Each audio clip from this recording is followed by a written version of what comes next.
നമസ്കാരം. Daily news ശുഭദിനത്തിലേക്ക് സ്വാഗതം. നൽകുന്നവയിലെല്ലാം നന്മ വേണമെന്ന ചിന്തയുടെ പ്രസക്തി എന്താണ്? ഇന്നത്തെ ശുഭദിന ചിന്തയിലേക്ക്.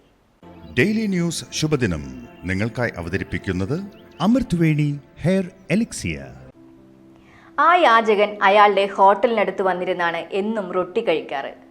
ഒരു ദിവസം ഹോട്ടലുടമ അയാളോട് കാര്യമന്വേഷിച്ചു. യാചകൻ പറഞ്ഞു, ഇവിടെ പാചകം ചെയ്യുന്ന കറിക്ക് നല്ല മണമാണ്. ആ മണം ആസ്വദിച്ചാണ് ഞാൻ റൊട്ടി കഴിക്കുക.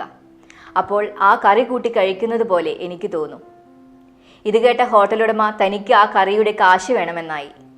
രണ്ടുപേരും തർക്കമായി. തർക്കം അവിടുത്തെ ന്യായാധിപന്റെ മുന്നിലെത്തി.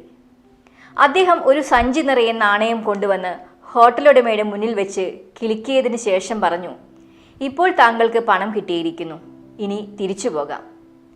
തനിക്ക് ഒന്നും കിട്ടിയില്ലല്ലോ എന്നായി ഹോട്ടലുടമ. അപ്പോൾ ന്യായാധിപൻ പറഞ്ഞു, താങ്കളുടെ കടയിലെ കറിയുടെ ഗന്ധം ഇയാളുടെ നാവിൽ കിട്ടിയെങ്കിൽ ഈ നാണയങ്ങളുടെ കിലുക്കം ഉറപ്പായും പണമായി താങ്കളിലേക്ക് എത്തിയിരിക്കും.